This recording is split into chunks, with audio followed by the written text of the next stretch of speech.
बेबाक मुनसिफ में आप सभी का इस्तकबाल है। मैं हूं खुर्शीद रब्बानी और आज बेबाक मुनसिफ में बेबाकी से बात करेंगे वक्फ तरमीमी बिल 2024 पर। क्यों इसकी मुखालफत लगातार मुस्लिम तबका कर रहा है, वजूहात, असल वजूहात जानने की कोशिश करेंगे। एक बेहतरीन पैनल हमारे साथ होगा और जानने की कोशिश करेंगे कि इसमें कौन कौन से वो पॉइंट्स हैं जिनको लेकर के सबसे ज़्यादा मुखालफत हो रही है। जेपीसी की बहुत सारी बैठकें हो चुकी हैं, अलग अलग सूबों में जाकर के कई राउंड की मीटिंग्स कर चुके हैं। दिल्ली में कल भी और आज भी हंगामी मीटिंग चली। पिछले हफ्ते भी हमने देखा कि किस तरीके से हंगामा मचा था दिल्ली में। और अब बारी है बिहार सूबे की। बिहार में मीटिंग होनी है, क्या कुछ उसमें होगा इस पर बात करेंगे। क्या तैयारियां हैं मुस्लिम तंजीमों की, क्योंकि जो जेपीसी कमेटी है उसके जो मेंबर्स हैं, जो उसके चेयरमैन हैं, तमाम मौजूद रहते हैं अक्सर। और अलग अलग मुस्लिम तंजीमें हैं ख़ास तौर से जो बहुत एक्टिवली काम कर रही हैं, उनसे वो सलाह मशविरा लेते हैं, उनसे बातचीत करते हैं, उनके मशविरात को भी इसमें शामिल करते हैं। और जैसा आप सब जानते हैं कि कुछ दिन पहले तक ईमेल के ज़रिए तकरीबन 90 लाख मशविरे पहुँचे हैं जेपीसी के पास। और ये माइनॉरिटी जो मिनिस्ट्री है मरकज़ी हुकूमत की, उसके ये आंकड़े हैं। बहरहाल बात करेंगे क्या कुछ होने वाला है बिहार में, तैयारियाँ क्या हैं और क्या कुछ अलग अलग तंजीमों ने मुद्दे उठाए हैं वहाँ के लिए। बहरहाल 4 गेस्ट हमारे साथ होंगे, सबका तारुफ मैं करा दूँ। हमारे साथ खुर्शीद आलम साहब जुड़ चुके हैं, एडवोकेट हैं आप, पटना हाई कोर्ट के, आपका इस्तकबाल है। इनके अलावा मौलाना अमानत हुसैन साहब हमारे साथ हैं, आपका भी इस्तकबाल है। सैयद शमीमुद्दीन नोमानी साहब हमारे साथ हैं, आप सज्जादा नशी हैं। और अनीसुर रहमान साहब मिल्ली काउंसिल के वाइस प्रेसिडेंट हैं बिहार के, हम उनका भी इस्तकबाल करते हैं, वो भी कुछ देर के बाद हमारे साथ जुड़ेंगे। तमाम मेहमानों का मैं इस्तकबाल करता हूं। और मौलाना अमानत हुसैन साहब आपके पास आएंगे। हमने देखा है कि बहुत सारे सूबों के जो वक्फ बोर्ड हैं वो इस जो वक्फ तरमीमी बिल 2024 है उसकी हिमायत भी कर रहे हैं। क्या कुछ मौक़िफ़ है आपका? सबसे पहले तो वही जानना चाहेंगे। और जाहिर तौर पर बहुत सारी तैयारियाँ की होंगी आपने भी, जो जेपीसी की जो मीटिंग होने वाली है उस कमेटी की बिहार में, उसको लेकर के आप क्या कहेंगे? सबसे पहले तो हम आपका शुक्रिया अदा करें कि आपके चैनल ने कम से कम ये सोचा कि इस मौजू पे उलमाए किराम और दानिश्वरों से गुफ्तगू किया जाए, क्योंकि वक्फ का मसला जो है वो शरीयत से ताल्लुक़ रखता है। बिल्कुल, ये मसला जो है वो शरई है, मजहबी है, दीनी है। और वक्फ समझने की चीज़ है कि वक्फ असल में है क्या। किसी भी ज़मीन या जायदाद को जी, जो कि अल्लाह की खुशनुदी के लिए दी गई है, उसकी असल बाकी रहे और उसके मुनाफिस को खास करना, उसको वक्फ कहते हैं। यानी वो असल चीज अपनी जगह पर रहे, उसे ना बेचा जा सकता है, ना खरीदा जा सकता है, ना उसे किसी को दिया जा सकता है। पहली तो चीज ये समझना पड़ेगा। तो उसको वक्फ कहते हैं कि असल बाकी रहे और उसके मुनाफिस है, खैर के काम हो। अब जाहिर सी बात है, ये आज की बात नहीं है, कल की नहीं है, ये सदियों 1400 साल से पहले की बात है कि लफ्ज वक्फ चला आ रहा है, वक्फ होता चला आ रहा है। और वक्फ में सबसे अहम चीज देखी जाती है कि वक्फ जिसने किया है, यानी वाकिफ के मंशे को ख्याल रखना जरूरी है। अगर हमने वक्फ के को शरई लिहाज से नहीं चलाया तो वाकिफ के मंशे का जरूरी नहीं है कि अदा हो सके। इसलिए वाकिफ के मंशे को रखना बहुत जरूरी होता है, उसमें ख्याल रखना कि वाकिफ ने जो वक्फ किया है उसका मंशा जिस काम के लिए किया गया है उसी में तरमीमें हुई हैं। ऐसा नहीं है कि ये 2024 में पहली मर्तबा हुआ है जी। वक्फ 1964 में हुआ था, सबसे पहले 1923 में हुआ जी, फिर 1923 वाले का तो जो मुसलमान वक्फ बिल था उसको तो बिल्कुल खत्म करने की बात हो रही है इस वक्फ तरमीमी बिल में जी। फिर 1954 में हुआ। हाँ।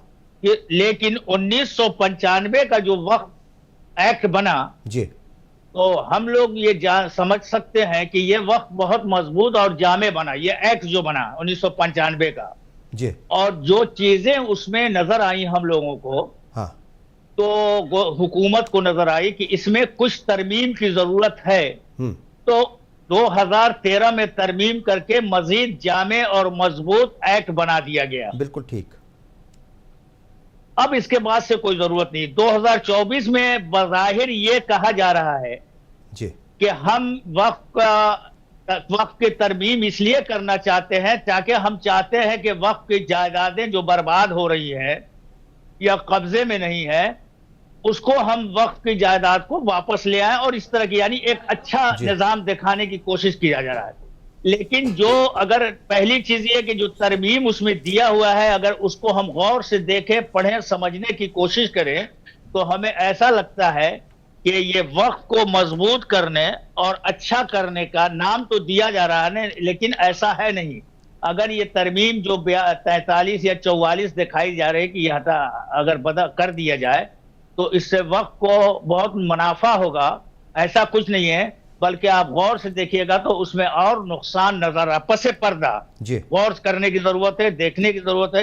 यकीनन तरमीम हो इससे हमको इनकार नहीं है, लेकिन वक्फ के फायदे में हो और वक्फ के पूरी चीजों को देखा जाए, वाकिफ का उसमें ख्याल रहे, मंशे का ख्याल रहे। और उसके बाद एक चीज और जो हमारे वक्फ के सिलसिले में ये बात ज्यादा मशहूर कर दी गई कि वक्फ जो ट्रिब्यूनल बन गया और नया एक्ट जो 95 वाला है और 2023 वाला, इससे ये हुआ कि जहां हाथ रख दें और जिस जगह हम जाके खड़े हो जाएं वक्फ वाले, वक्फ के सदर और वक्फ के सीईओ, वक्फ के चेयरमैन, बिल्कुल तो सही ऐसा हो है। जाए। और आपने बिल्कुल ठीक है, आपने पिछले दिनों देखा भी होगा बहुत सारे ऐसे मतलब ऐसी खबरें सामने लाई गई जानबूझ करके शायद, और बता दिया गया कि फला स्टेट के फला गांव में जो है वो पूरे गांव को वक्फ बोर्ड ने बता दिया कि ये उनका गांव है। कई सारे मतलब दिल्ली में भी अभी हमने देखा था बदरुद्दीन अजमल साहब जो साबिक मेंबर पार्लियामेंट रहे हैं, उन्होंने तो कहा कि जो पार्लियामेंट बना हुआ है वो भी वक्फ के ऊपर बना हुआ है। तो बहुत सारी ऐसी खबरें जानबूझ करके भी फैलाने की कोशिश की गई और शायद बहुत सारे बयान जानबूझ करके ऐसे दिए गए जिससे कहीं ना कहीं कंफ्यूजन क्रिएट हुआ है और सामने वालों को ये कहने में मतलब आसानी रही है कि ये वक्फ बोर्ड जो है अलग अलग सूबों के वो वैसा ही करते हैं, जिस जमीन को चाहते हैं उसके ऊपर हाथ रख देते हैं कि ये हमारी है। ये प्रोपेगेंडा ऐसा नहीं है। और जाहिर सी बात है वक्फ को की जमीन अगर किसी के पास है और उसको साबित करना होता है तो कागजात के सबूत पे होता है। बिल्कुल। ये जो ट्रिब्यूनल में होते हैं जज वगैरह, वकील वगैरह, ये भी सरकार ही के आदमी है जी, वो देखने के बाद करते हैं। तो एक ये गलतफहमियां फैलाई गई। दूसरी सबसे बड़ी गलतफहमी जो अवाम नास में फैलाई गई वो ये फैलाई गई है कि वक्फ रेलवे और फौज जमीनों के बाद सबसे बड़ी जायदाद है जी। ऐसा है नहीं। आप इसका सर्वे करके गवर्नमेंट चाहे तो वो देख सकती है कि क्या जितना एकड़ जमीन कही जा रही है, जितना 1000 एकड़ जमीन, क्या वाकई उतनी मनफियत या उतना फायदा वक्फ को हो रहा है। नाम भले हो वक्फ का, बिल्कुल, लेकिन नहीं वो कागजों में जो हुकूमत के पास अलग अलग, चूंकि अलग अलग सूबों से पूरा रिकॉर्ड लिया गया है और ये सारा काम शुरू हो गया था यूपीए हुकूमत में।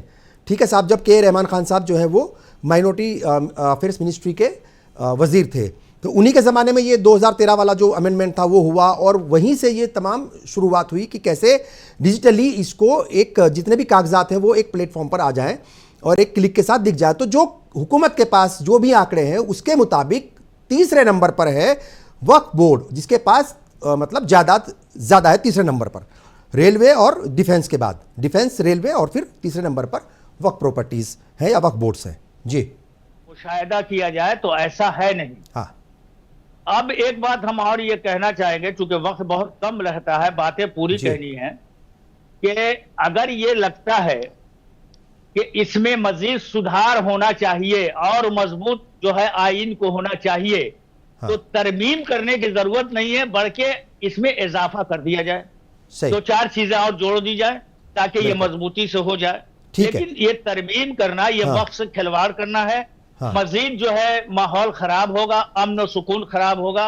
बिल्कुल, हमने ये सुन रखा है, हमको ये खबर नहीं है कि 13 तारीख को पटना में जेसीबी की टीम आ रही है, हम लोग को खबर नहीं की गई है जी। हम आपके चैनल के जरिए कहना चाहेंगे कि मिल्ली तंजीमें या खानका के जो फाल लोग हैं, ऐसे सभी फाल है, लेकिन उसमें भी मजीद, जैसे आपके पैनल में अभी हमारे शमी मुनमी साहब इबला हैं, बड़ी फाल शख्सियत है, बड़ी दानश्वर है, तो इन लोगों को बुला के उस पर समझे अगर वाकई हम लोग वक्त को फायदा पहुंचाना चाह रहे हैं।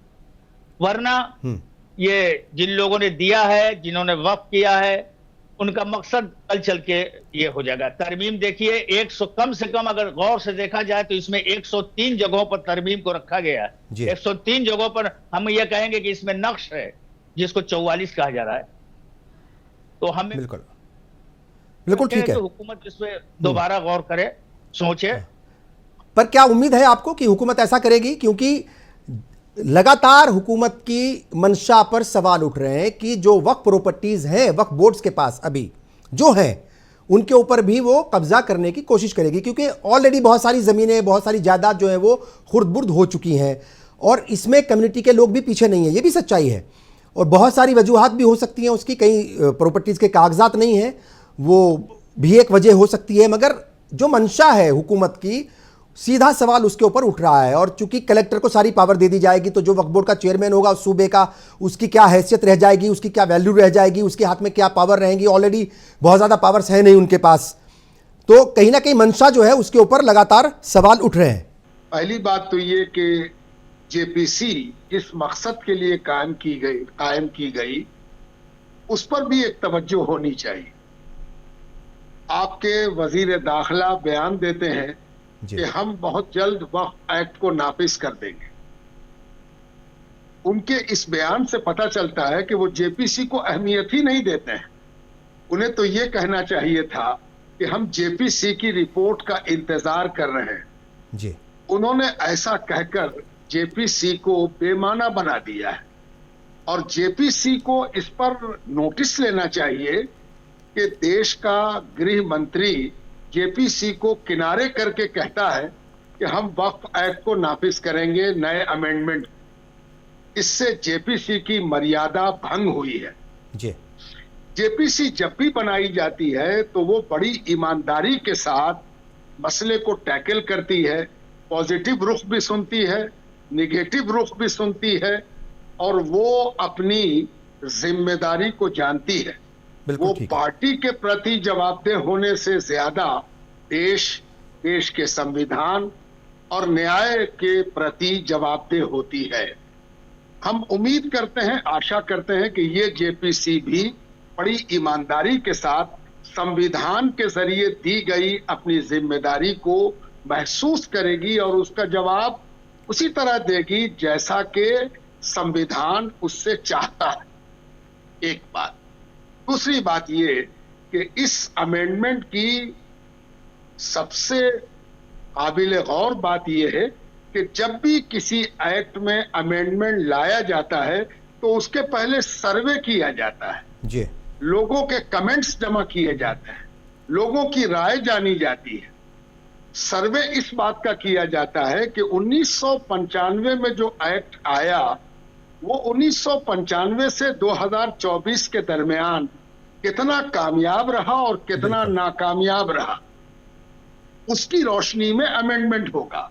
मसलन एक मिसाल दें हम आपको जी। 1995 में जो एक्ट लाया गया उस एक्ट की ख्वाहिश थी कि डेवलपमेंट ऑफ द वक्फ के लिए एक स्कीम लाई गई कि इसको लीज करके लीज के जरिए डेवलप किया जाएगा।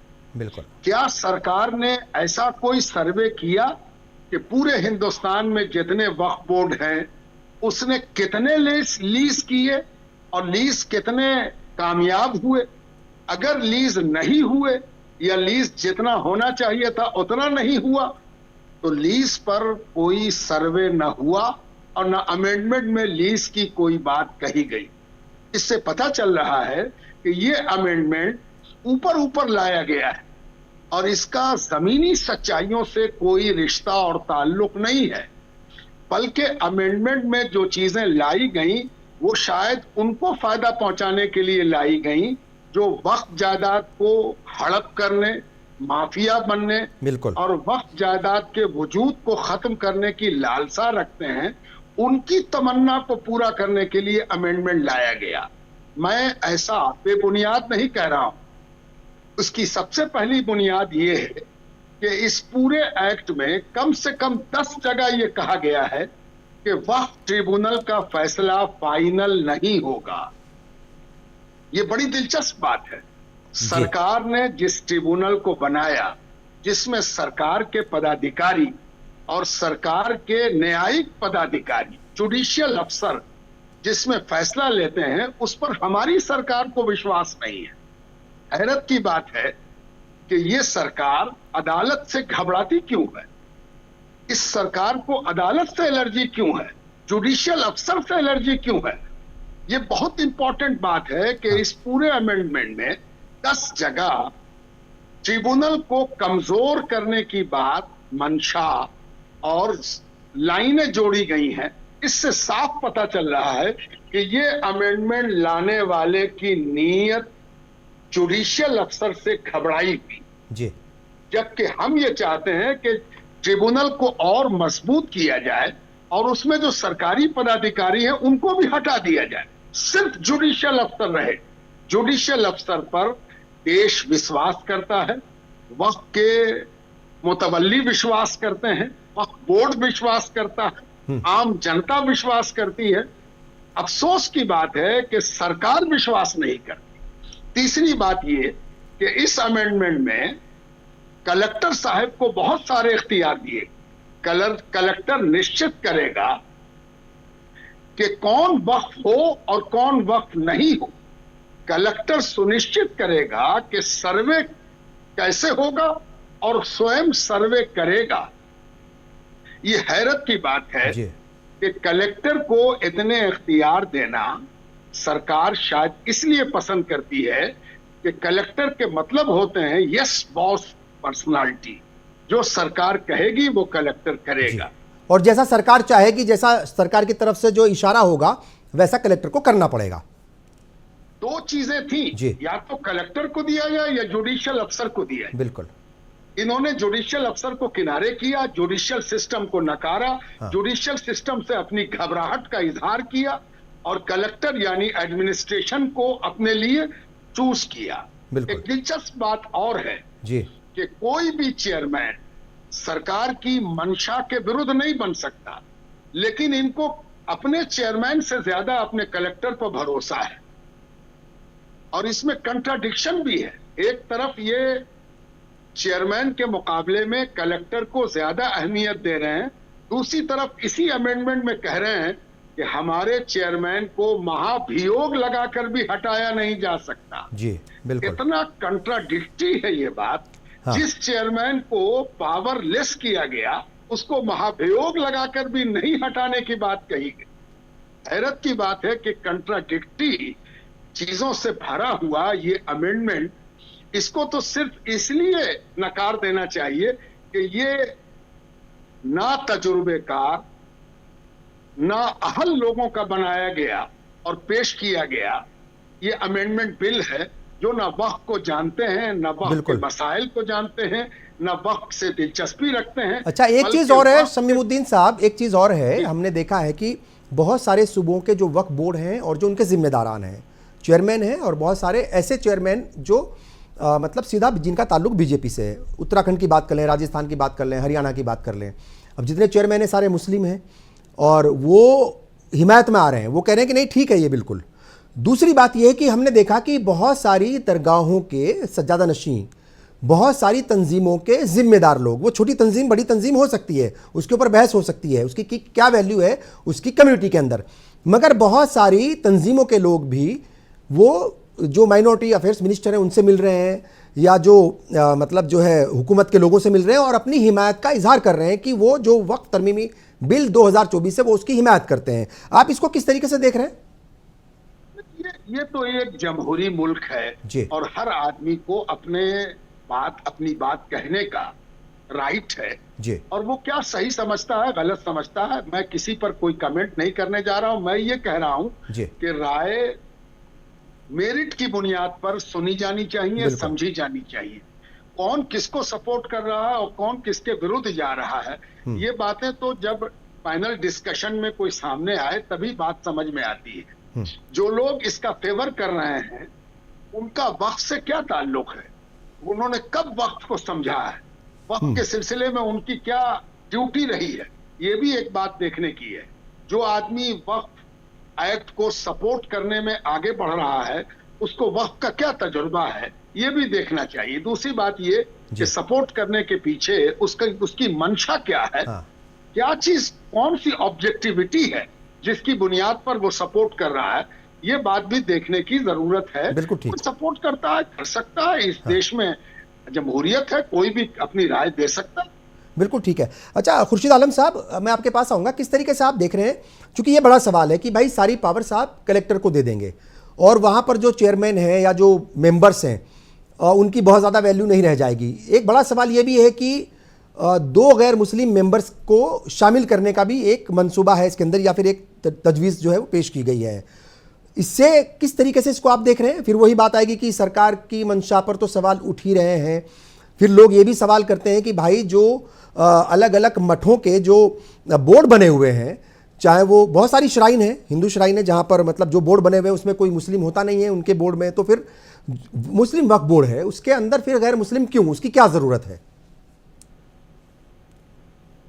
सबसे पहले तो जी, मेरी आवाज आ रही है? जी बिल्कुल। सबसे पहले तो आप आपके चैनल को मुबारकबाद देते हैं और शुक्रिया अदा करते हैं कि आपने हमको इसमें शामिल किया इस डिस्कशन में। जी देखिए, हम एक वकील के नाते में एक लॉ स्टूडेंट हूँ, जी, इसलिए किसी भी कानून को हम कॉन्स्टिट्यूशन के अंदर देखेंगे कि ये अमेंडमेंट जो हो रहा है या जो अमेंडमेंट ये लाना चाह रहे हैं, हमारे पहले जितने लोगों ने आपके सामने रखा वो तो सही है कि मंशा जो है सबसे बड़ी बात है। इनकी मंशा वो नहीं है जो इनका बयान जो पार्लियामेंट में आया कि हम इसको और मजबूत करना चाहते हैं और वक्फ की जायदाद को हम और सुरक्षित करना चाहते हैं, जी, ये मंशा बिल्कुल नहीं। तो कानून के नजर में अगर इसको देखा जाए, संविधान के नजर में, तो सबसे पहली बात कि इसमें जो अमेंडमेंट ये ला रहे हैं, एक तो वक्फ के बारे में लोगों को जान लेना चाहिए, जो लोग नहीं जानते हैं, जो हमारे दर्शक हैं जो सुन रहे हैं उनको जान लेना चाहिए कि वक्फ का कंसेप्ट इस्लाम में आया कि चैरिटी के लिए, जी, गरीबों के लिए, मिस्किनों के लिए और दीनी काम के लिए अपनी जायदाद को आदमी वक्फ करता। वक्फ के मतलब होता है वक्फा, यानी स्टॉक, फुल स्टॉक, अपनी जायदाद को अल्लाह के नाम पर वक्फ कर देना ताकि फिर इसको एलिनिएट नहीं किया जा सकता। सही। और वक्फ जो है एक जनरल वक्फ हुआ, एक वक्फ अलल औलाद है और एक वक्फ बाय यूजर है। हमारी अपनी समझ ये है कि वक्फ बाय यूजर, जी, पहले वक्फ बाय यूजर को समझ लीजिए कि जैसे मान लीजिए मेरी कोई जमीन है और उस जमीन पर कोई आदमी बरसों बरस तक, सैकड़ों बरस तक आना जाना शुरू करता है या उसको कब्रिस्तान के तौर पर इस्तेमाल करता है और हमारा कोई ऑब्जेक्शन नहीं होता है, यानी कि साइलेंट तरीके से हमने उनको इस बात की इजाजत दे दी कि वो इसको अपने इस्तेमाल में यूज कर सकते हैं, कब्रिस्तान के तौर पर, मस्जिद के तौर पर, रास्ते के तौर पर, सही, या किसी और के तौर जी, पर। उसका कोई डॉक्यूमेंट नहीं होगा, कोई आदमी वक्फ नहीं कर रहा है या उसको रजिस्टर्ड नहीं करा रहा है तो उसमें कोई कागज नहीं होगा। तो सबसे पहला मंशा जो हमारे समझ से आता है कि वक्फ बाय यूजर का जो जितना वक्फ है जिसका कोई कागज नहीं होता, उसको सरकार अपना हड़प करना चाहती है, कब्जा करना चाहती है, और इसीलिए वक्फ बाय यूजर का जो क्लॉज है उसको जो है ओमिट कर दिया गया, हटा दिया गया। बिल्कुल। नंबर 1। नंबर 2, इन्होंने जो लाया है कि इसमें गैर मुस्लिम भी मेंबर हो सकते हैं, ठीक है, हमको इस बात का एतराज नहीं, लेकिन हिंदुस्तान के संविधान में है कि आप एक तरह से सबको ट्रीट कीजिए। बिल्कुल सही। तमिलनाडु वगैरह में जो श्राइन का जो लॉ है, वहां जो एक्ट बना हुआ हिंदू मंदिरों का, जी, उसमें तो साफ लिखा हुआ है हिंदू ही उसके मेंबर होंगे। यहां तक के भारत के संविधान में जो हिंदू मजहब को बताया गया है उसमें सिख को, जैन को, सबको शामिल किया गया है आर्टिकल 20। लेकिन वहां जो एक्ट बना हुआ है उसमें सिख, जैन बौद्ध, इन लोग को भी हटा दिया गया है। सिर्फ जो है सनातनी हिंदू को हिंदू मान के मेंबर बनाया गया। जी। तो एक मजहब के लोगों के लिए एक तरह का कानून और दूसरे मजहब के लिए दूसरे तरह का कानून, ये आर्टिकल 14 और 16 का वायलेशन है। नंबर 2, अगर हम अपनी जायदाद को वक्फ कर रहे हैं, यानी हमारा मंशा है कि हम अपना विल कर रहे हैं जी। आप हमको इस बात के लिए रोक नहीं सकते कि आप इस काम के लिए नहीं, इस काम के लिए कीजिए। मगर ये जो सर, एक चीज और जानना चाहूंगा इसी बीच, ये जो इसके अंदर एक और नया प्रावधान एक तरीके से उसको कह लीजिए रखा है, और वो ये कि प्रैक्टिसिंग मुस्लिम, कम से कम 5 साल से वो प्रैक्टिसिंग मुस्लिम होगी, तो उसकी क्या डेफिनेशन है? थोड़ा सा समझना चाहेंगे लोग इसको कि भाई क्या है, मतलब किसको मानेगी हुकूमत कि ये प्रैक्टिसिंग है?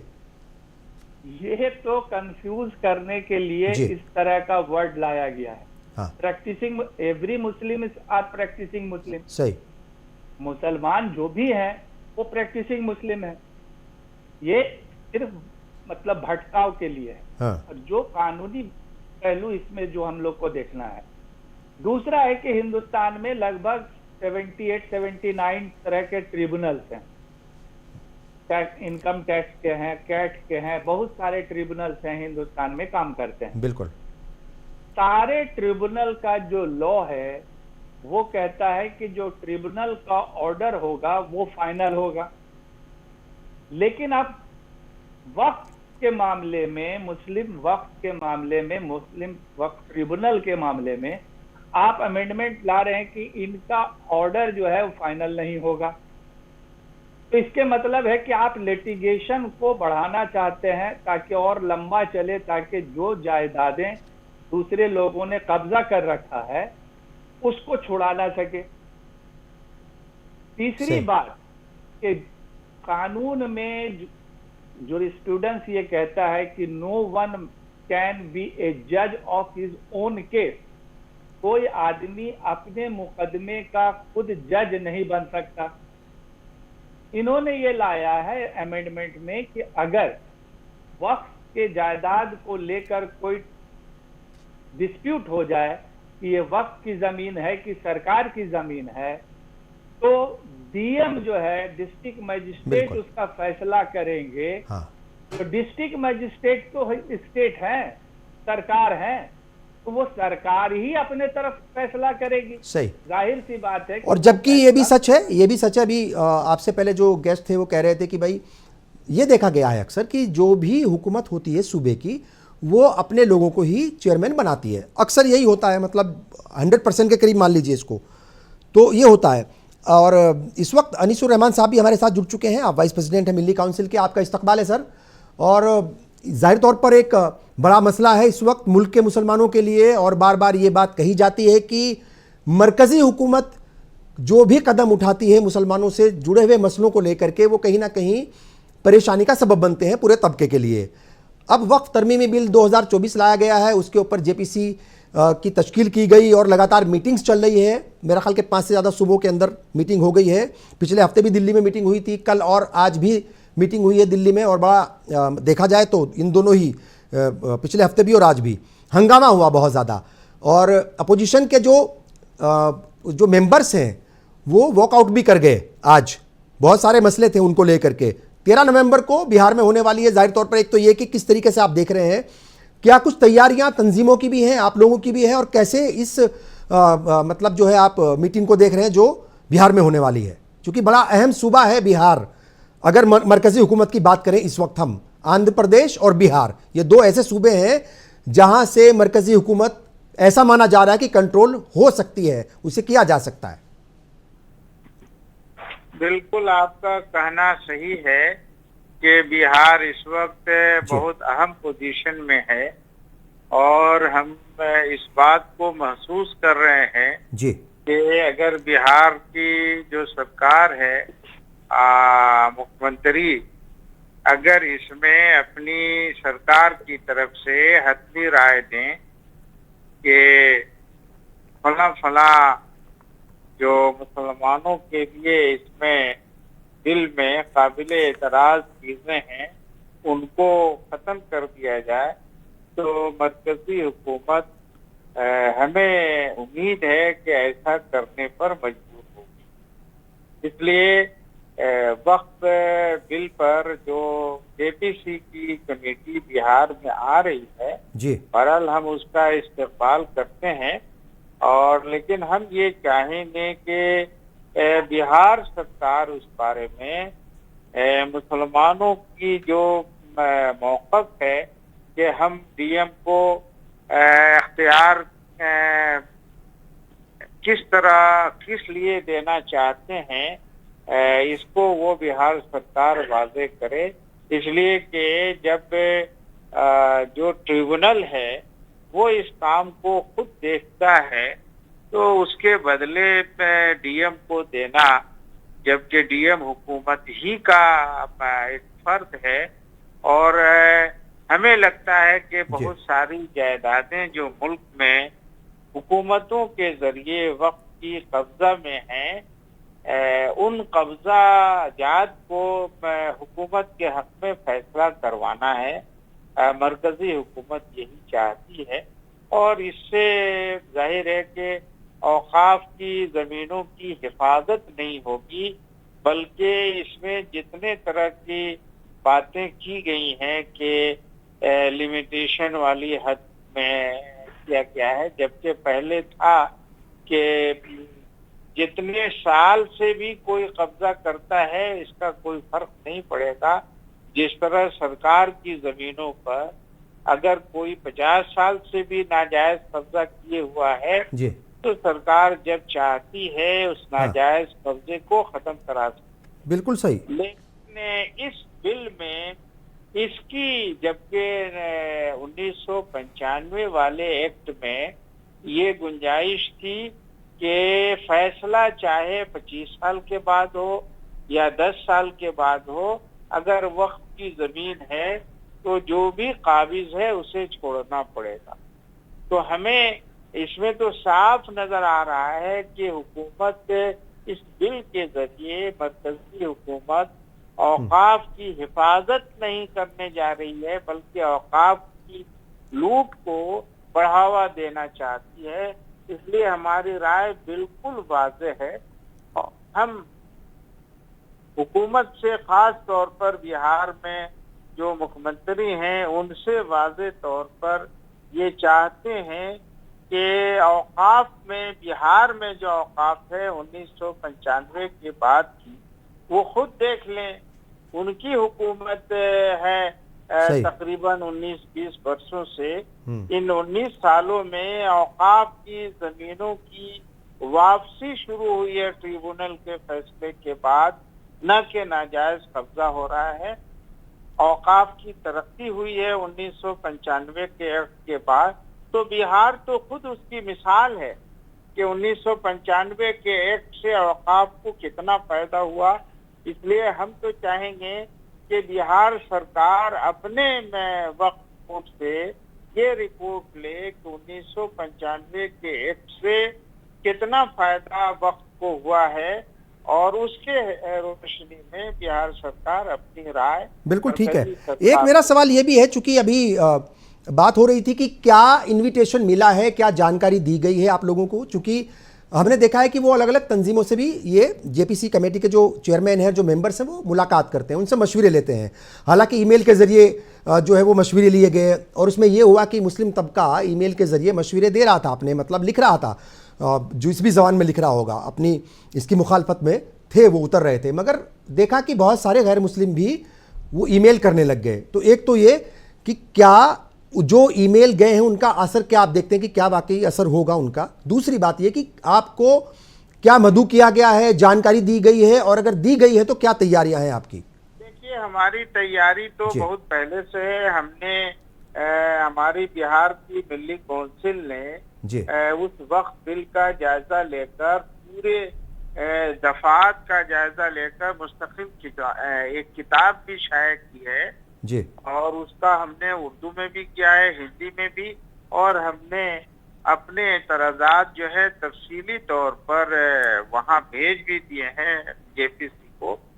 लेकिन सवाल यह है कि जेपीसी क्या इंसाफ के नुक्ते नजर से राय को जानना चाहती है, या इस बुनियाद पर वो आगे काम कर रही है कि जेपीसी में उसके मेंबरान की अक्सरियत है, वो जैसा भी चाहेगी अपने बिल को खुद अपने हिसाब से जो है बिल्कुल बनाकर वो पार्लियामेंट। और एक इम्पॉर्टेंट बात ये भी है हजरत, एक इम्पॉर्टेंट बात ये भी है कि जेपीसी जो है जो सिफारिशें देगी ये हुकूमत के ऊपर है फिर कि वो उसको माने या ना माने।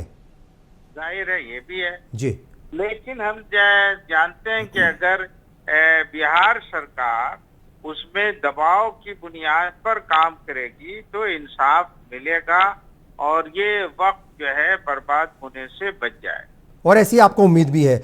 बहुत सारी बातें हैं जिनके ऊपर जो है मैं आपसे ज़रूर आपकी राय लूँगा। और इस वक्त जो है मौलाना अमानत हुसैन साहब, मैं वापस एक बार आऊँगा आपके पास। देखिए बहुत सारे मसले हैं और बार बार उन मसलों को उछाला जाता है, और बात यह भी होती है कि जो वक्फ प्रॉपर्टीज़ हैं, जो जायदाद हैं, उनको खुर्द बुर्द करने में रोल जो है वो बड़ा वो मुस्लिम तबके का ही रहा है, और ख़ास तौर से उन लोगों का जो जिम्मेदार थे अलग अलग जगहों पर, अलग अलग सूबों के अंदर। किस तरीके से आप देख रहे हैं कि अगर वो गलतियां ना की होती तो आज शायद ये हालात, ये वक्त ना देखना पड़ता कम्युनिटी को?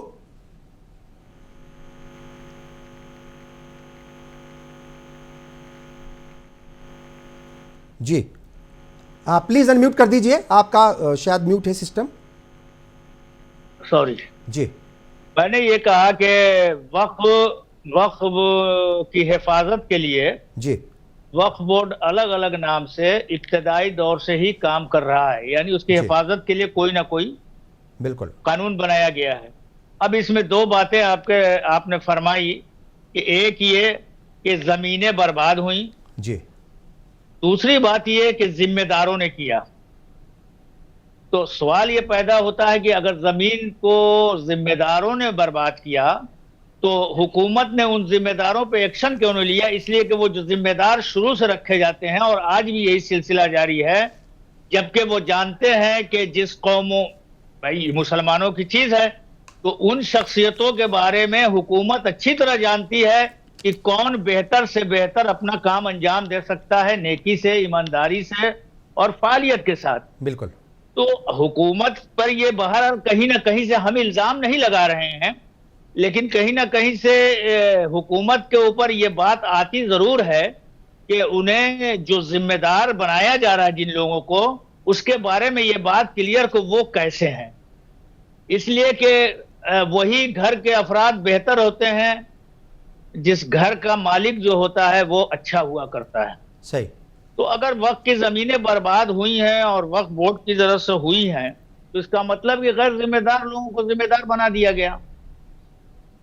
जरूरत इस चीज की है कि ऐसे लोगों को, बल्कि हम एक बात और आपके चैनल के जरिए कह देना चाहते हैं जी कि वक्फ बोर्ड का एक ऐसा मसला है जिसमें ऐसे लोगों को ही चेयरमैन बनाना चाहिए, कोशिश करके जो कम से कम अल्लाह और रसूल को पहचानते हों, वक्फ की जमीन को, वक्फ की जायदाद को, वक्फ के किसी भी शय को वही हमदर्दाना तरीके से देख सकता है जो अल्लाह और रसूल को पहचानता हो और ये जानता हो लन तजिदा ले सुन्नतिल्लाह तब्दीला।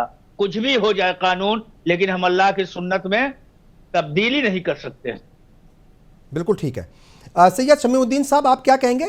चूंकि ये भी बात आई है सामने, जो खुर्द बुर्द का मसला है, बहुत सारे लोगों ने ये भी मशवरा दिया है कि क्यों ना हुकूमत, मरकजी हुकूमत, इस जो वक्त तरमीमी बिल है इसके अंदर ये भी एक तरीके से लेकर के आए कि जो भी अभी तक के पिछले 15-20 साल में जो भी बदउनवानियाँ हुई हैं, CBI से उसकी जांच कराई जाए। आपको लगता है कि अगर ऐसा हुआ तो उससे कुछ कम से कम जो प्रॉपर्टीज़ खुर्द-बुर्द हो गई हैं बाकियों को बचाया जा सकता है और जो पुरानी हो चुकी हैं उनको भी वापस लाया जा सकता है?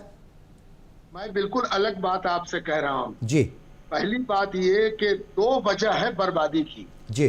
पहली वजह है इंसाफ में ताखीर, जी, न्याय के मिलने में देरी, और दूसरी वजह है जो न्याय मिलता है उसको जमीन पर उतारना मुमकिन नहीं, यानी एग्जीक्यूशन ऑफ ऑर्डर नहीं हो पाता। जी। ये दो बड़ी वजह हैं। इन दो वजह से ही वक्फ की जायदाद की बर्बादी का रास्ता खुलता है। अब तक जो हुआ सो हुआ। ये नया अमेंडमेंट भी इन्हीं दोनों रुकावटों को और मजबूत कर रहा है। ट्रिब्यूनल कमजोर होगा तो इंसाफ मिलने में देर होगी, बिल्कुल। और अगर इस इंसाफ को एग्जीक्यूट करना, यानी नाजायज कब्जे को हटाकर वक्फ के कब्जे को स्थापित करना, ये दोनों अगर ये नया अमेंडमेंट मुमकिन नहीं कर पा रहा है तो ये और करप्शन की राह खोलेगा और वक्फ की बर्बादी की राह खोलेगा। जिसने भी वक्फ को बर्बाद किया वो यही दो वजह की वजह से किया। क्या ये अमेंडमेंट ये दोनों काम कर पाएगा? असल तो सवाल ये है, सीबीआई की इंक्वायरी की जाए कि पीछे क्या हुआ, आगे क्या करना है इसका तो तय ही नहीं है। हम लोगों को यह तय करना चाहिए कि न्याय सिस्टम को, जुडिशियल सिस्टम को और अच्छा किया जाए। दूसरी चीज ये होनी चाहिए कि एग्जीक्यूशन ऑफ ऑर्डर डीएम को बजाय इख्तियार देने के डीएम को जिम्मेदार बनाना चाहिए कि आपके जिले में वक्त जायदाद के कब्जे को अगर नहीं प्राप्त किया जा सका तो ये आपकी जिम्मेदारी होगी, आप जवाबदेह होंगे। प्रशासन को इस बात की जवाबदेही तय की जाए कि अगर आपके जिले में, आपके जुरिस्डिक्शन में वक्त जायदाद का एग्जीक्यूशन नहीं हो पाता तो आप जिम्मेदार होंगे। ऐसा कोई अमेंडमेंट लाने की बात कहे तब समझा जाएगा कि वक्त के ये मुहाफिज हैं और वक्त की भलाई चाहते हैं। बिल्कुल ठीक है, सही बात करें आप। अनीसुर रहमान साहब, देखिए बहुत सारी हम चीज़ें देख रहे हैं इन दिनों, और वो सबसे इंपॉर्टेंट बात यह है कि मुल्क के तमाम मुसलमान, तमाम मिली तंजीमें और तमाम सोचो फिक्र के लोग, तमाम फिरकों के लोग वो एक प्लेटफॉर्म पर नज़र आ रहे हैं मोटे तौर पर। मैंने पहले जिक्र किया था कि कुछ एक लोग हैं ऐसे जो इसकी हिमायत में आकर के खड़े हो गए हैं, उनके कुछ सियासी मफादात हो सकते हैं, उनको छोड़ दिया जाए तो मोटे तौर पर तमाम तंजीमें इत्तिफाक राय से इसके ऊपर आगे बढ़ रही हैं और इसकी मुखालफत पर बड़ी मजबूती के साथ खड़ी हुई हैं। All India Muslim personal law board है, उसके जो सरबराह हैं, जो जिम्मेदार हैं उसके, वो साफ तौर पर कह रहे हैं कि ये हमारी अना और बका का मसला है, ज़रूरत पड़ी तो हम अपनी जानों की कुर्बानी भी दे सकते हैं। जमात इस्लामी हिंद, जमीयत उलमा हिंद, तमाम जितनी भी तंजीमें हैं या अलग अलग सूबों की जो भी सरकर्दा तंजीमें हैं, वो सारी की सारी एक प्लेटफॉर्म पर आकर के बात कर रही हैं, या अगर एक जगह नहीं भी हैं अपने अपने मतलब दायरों में रह करके वो इसकी मुखालफत में आगे आ रही हैं। आपको क्या लगता है कि आगे के रास्ते क्या होंगे? क्या कुछ जो है वो जाहिर तौर पर मैंने पहले ही कहा कि आंध्र प्रदेश बड़ा अहम सूबा है और बिहार भी बहुत अहम सूबा है सियासी तौर पर, चूंकि मरकजी हुकूमत का हिस्सा है, वो एनडीए की हुकूमत है, अब अकेले बीजेपी की हुकूमत नहीं है। आगे के क्या कुछ रास्ते होंगे, किस तरीके से प्रेशर ग्रुप जो है वो काम करेगा, और क्या रिजल्ट आपको लगता है कि आ पाएंगे अगर मतलब जो है तमाम तंजीमें मिलकर के इन लोगों को समझाने में, कम से कम दो लोगों को समझाने में कामयाब हो पाई, नीतीश कुमार जी और आंध्र प्रदेश के चीफ मिनिस्टर को? बिल्कुल आपने सही कहा, इसलिए कि ये मसला कानून साजी का है और कानून साजी पार्लियामेंट में होती है, और पार्लियामेंट में जो हुकूमत है, पार्लियामेंट, वहाँ अक्सरियत जो है इन दोनों स्टेट के मेंबरान की वजह से है। इसलिए हम उम्मीद करते हैं कि अगर ये दोनों सूबे इस जुल्म के खिलाफ जो वक्फ बिल की शक्ल में आ रहा है, अगर खड़े हो जाएंगे तो जरूर कामयाबी मिलेगी, वरना हम समझेंगे कि ये दोनों स्टेट भी जुल्म को कायम करने में और औकाफ की जमीनों को हड़प कर कब्जा जमाए रखने में ये दोनों भी मददगार होगी। हमारा ये वाज़ेह सोचना है। इसलिए इन दोनों स्टेट से के जिम्मेदारों से हम वाज़ेह तौर पर अपील करते हैं कि ये लोग इस को हल्का न समझें, बल्कि मुस्तक़बिल के लिहाज से ये वक्फ की जमीनों को मुख्तलिफ जरिए से कब्जा करने की राह हमवार करने का वाला ये बिल है, न कि उसकी हिफाजत के लिए।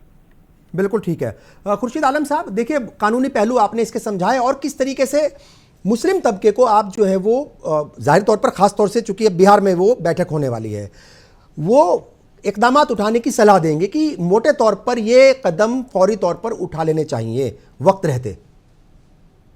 हमारे समझ से जी कि देखिए इस तरमीम का जो है ना 2-3 पहलू है। एक सियासी पहलू है, एक कानूनी पहलू है एक सामाजिक पहलू है।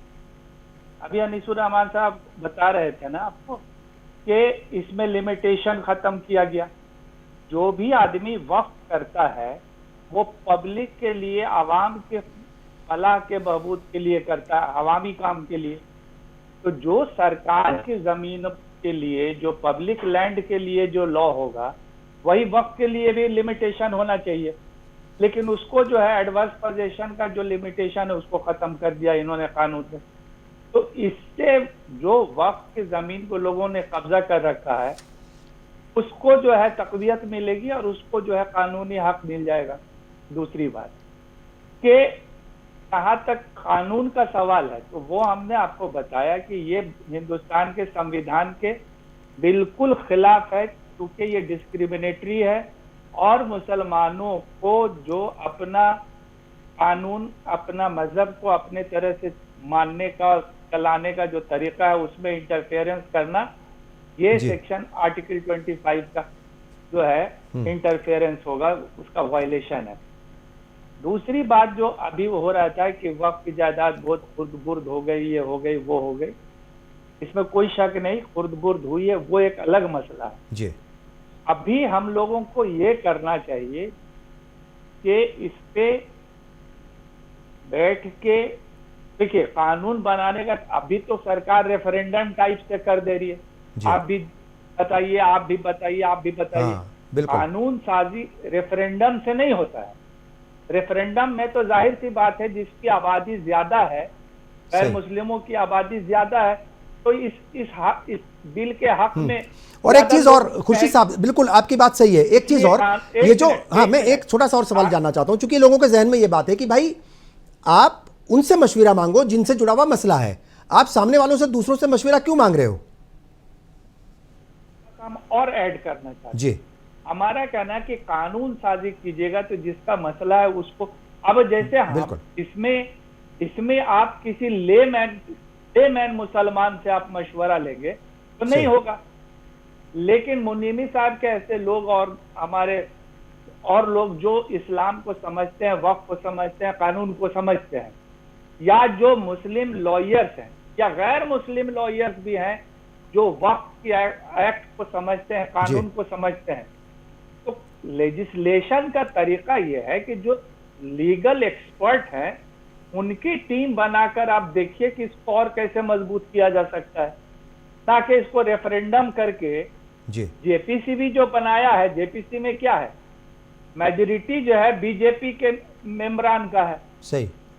हम कुछ भी बोल देंगे, जेपीसी वही करेगा जो अभी हुकूमत। और शायद यही वजह है कि कई बार हंगामा हो चुका है। पिछले हफ्ते हमने देखा था टीएमसी का मतलब जो है, जो नुमाइंदगी थी टीएमसी की तरफ से, जो मेंबर पार्लियामेंट थे, उनके हाथ में भी मतलब कांच वाँच वो बोतल फोड़ रही, उन्होंने गुस्सा किया, फिर असदुद्दीन ओवैसी साहब हाथ पकड़ करके बाहर लेकर के आए। आज भी हमने देखा आम आदमी पार्टी के जो मेंबर पार्लियामेंट है संजय सिंह, वो वॉकआउट कर गए। उन्होंने साफ तौर पर कहना था कि चूंकि वक्फ बोर्ड का चेयरमैन नहीं है दिल्ली में आज की डेट में, तो जो एडमिनिस्ट्रेटिव हैं, जो एडमिनिस्ट्रेटर हैं, वो उनकी कुछ सिफारिशें गई और हुकूमत ने उनके ऊपर अपनी मोहर नहीं लगाई, फिर भी उसको जेपीसी तक पहुंचा दिया गया, उसकी मुखालफत हो रही थी।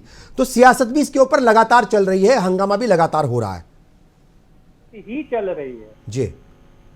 और जहां तक बिहार सरकार की बात है या आपके चंद्रबाबू नायडू की बात है जी, तो इन लोगों से हम बजाते खुद बहुत ज्यादा तवक्का नहीं रखते हैं। ठीक है। पिछली बार भी बहुत सारा जो कानून मुसलमानों के खिलाफ पार्लियामेंट में पास हुआ, या तो लोग बाइकाट कर गए या उन्होंने सपोर्ट किया। बिल्कुल ठीक है। इसलिए हमको इन लोगों से भी बहुत ज्यादा। मौलाना अमानत हुसैन साहब, आखिरी सवाल आपसे ये है, बाकी गेस्ट के साथ भी वही सवाल मैं करूंगा कि मशवरे क्या हैं मुस्लिम तबके को, तंजीमों को, और जो पढ़ा लिखा तबका है, खासतौर से जो जुडिशरी से जुड़े हुए लोग हैं, जो एडवोकेट्स हैं, जो अवेयर हैं, थोड़ा बेदार भी हैं, उन्हें अब कौन से कदम उठाने चाहिए? क्योंकि देखिए मसला तो ये सियासत का है, सियासी मसला है ये, और पहले भी इस बात का जिक्र हो चुका है कि जो होम मिनिस्टर हैं वो एक रैली में कह चुके हैं कि हम इसको, जो पार्लियामेंट सेशन होगा अभी विंटर का, हम उसमें पास करा लेंगे। तो किस तरीके से अब इकदाम उठाने की जरूरत है तमाम लोगों को मिलकर के? अब जहां तक मुमकिन हो सका हो रहा है। हम लोग ये कोशिश किया, हम लोगों ने किया और कर रहे हैं कि जो केबीसी के जिम्मेदार हैं और जो जिनसे हम लोग मिल सकते हैं उनसे मिलके हकीकत को बताएं। सही, बिल्कुल होना तो सही। ये चाहिए, हाँ। होना तो ये चाहिए कि चूंकि ये वक्त का मामला है, इसलिए मुसलमानों से और सिर्फ मुसलमानों से और मशवरे लिए मुसलमानों की तंजीमों से, मुजर्रब लोगों से मशवरा लेना चाहिए था और सही। समझना चाहिए था। अगर सही। इरादा बेहतर अगर हो नेक होता इरादा, लेकिन अगर नेक इरादा होता है तो शायद वैसा ही नेक होता। बिल्कुल सही, बिल्कुल सही। सैयद शमीउद्दीन साहब, आप क्या कहेंगे? क्या आखिर में जो है वो ऑडियंस के लिए भी, जो व्यूवर्स हैं मुंसिफ टीवी के, उनके लिए भी और मुल्क की तमाम तंजीमों के लिए और तमाम बेदार मुसलमानों के लिए क्या कुछ पैगाम होगा, क्या कुछ मशवरे होंगे आपके? हम लोग यहाँ बिहार में, जी बिहार की सारी खानकाहें तकरीबन जी। इकट्ठी हुई और उन्होंने इस मसले पर गौर व खौज किया और अपने तौर पर एक मेमोरेंडम बनाकर जेपीसी को भेजा। ये भी एक तरकीब है, ये भी एक कायदा बिल्कुल, है बिल्कुल सही। जमहूरी मुल्क में काम करने का। दूसरा पैगाम ये है कि जल्द से जल्द जितनी औकाफ की जायदादें अब तक रजिस्टर्ड नहीं हैं, हाँ। तेजी के साथ उनका रजिस्ट्रेशन होना चाहिए। बिल्कुल। वक्फ जायदाद के कागजात को अपने तौर पर जमा करना चाहिए, सुधार करना चाहिए, सामने रखना चाहिए। तीसरी बात, हुकूमत के सिलसिले में बिहार जी। की हुकूमत अकलियत के हवाले से पूरे हिंदुस्तान में अपनी एक साफ सुथरी सेहतमंद शनाख्त रखती है। उसे ये समझना चाहिए कि वो हिंदुस्तान की अकेली रियासती हुकूमत है जिसने 9000 कब्रिस्तान की बाउंड्री कराई। बिल्कुल सही। ये 9000 कब्रिस्तान में से तकरीबन 8000 वक्फ बाई यूजर हैं और इसको सरकार की नेक नियति ने घेराबंदी कराई। ये सही। अमेंडमेंट तो सरकार की नेक नियति पर हमला है। तो सरकार को इसलिए नहीं कि मुसलमानों का एक बड़ा तबका खिलाफ है इसलिए फेवर नहीं करना चाहिए, बल्कि ईमानदारी इस से, सरकार, नेक नियति से। बल्कि बिल्कुल। इस सरकार को हाँ। उस कंट्राडिक्शन की वजह कर खिलाफ सही। जाना चाहिए कि वो उसके अपने काम करने के तरीके के खिलाफ अमेंडमेंट हो बिल्कुल रहा है। सही, बिल्कुल सही। इस सरकार को समझना चाहिए कि ये उसकी नैतिक और संवैधानिक जिम्मेदारी जिम्मेदारी है है कि वो इस अमेंडमेंट को रद्द बिल्कुल ठीक है। करे और अपोज करे। बिल्कुल ठीक है। मौलाना अनीसुर रहमान साहब, क्या आखिर में कहेंगे? क्या कुछ हुकूमत के लिए भी, आप पहले बहुत सारी बातें कह चुके हैं, उम्मीद भी है आपको, मगर कौन सा वो एक कदम है जिसको उठाने की सख्त जरूरत है फौरी तौर पर? शहीद हो गए जी। अब तक जिस तरह इस बिल की मुखालफत कर रहे हैं और बता रहे हैं कानूनी तौर पर जी कि ये मुसलमानों के औकाफ की जायदादों की हिफाजत के लिए नहीं है, जी बल्कि इससे औकाफ की हैसियत खत्म होगी, कब्जे खत्म होंगे, लड़ाइयाँ होंगी, कब्रिस्तान जो या जितने भी औकाफ ज़बानी और इस्तेमाल की बुनियाद पर बिल्कुल चल ठीक रहे हैं, वो बिल्कुल सब जो है इस बिल के जरिए खत्म करने की कोशिश की जा रही है। बिल्कुल ठीक। इसलिए ऐसे में हम सबको मुत्तहिद जिस तरह हैं आइंदा भी मुत्तहिद रहना होगा। बिल्कुल। और हम बिहार सरकार के सामने एक बार फिर अपने इत्तेहाद को जाहिर करेंगे। ये हाँ। 13 और उनके सामने अपनी बात मजबूती के साथ और रखनी पड़ेगी। जाहिर तौर पर चूंकि वक्त की कमी है, मैं माफ़ी चाहूँगा। तमाम मेहमानों का मैं शुक्रिया अदा करूँगा। मौलाना अनीसुर रहमान साहब आपका भी, खुर्शीद आलम साहब आपका भी, मौलाना अमानत हुसैन साहब आपका भी, और सैयद शमीमुद्दीन साहब, आप तमाम मेहमानों का शुक्रिया, तमाम नाजरीन का भी शुक्रिया। जाहिर तौर पर मुस्लिम तबके से जुड़ा हुआ ये बड़ा मसला, ये छोटा मोटा मामला नहीं है, वक्फ का बहुत बड़ा मामला है। अब देखा जाए तो पूरे का पूरा मामला ये सियासी भी है। एक तरफ जहां मजहबी है, दूसरी तरफ सियासी भी है। जिम्मेदारी दो सूबों की बहुत अहम है, जिम्मेदारी दो सूबों के चीफ मिनिस्टर्स की बहुत अहम है, बिहार और आंध्र प्रदेश। उम्मीद है कि बिहार से और आंध्र प्रदेश से मुसलमानों को इंसाफ ज़रूर मिलेगा। आपने प्रोग्राम देखा, तमाम का बहुत बहुत शुक्रिया, आदाब।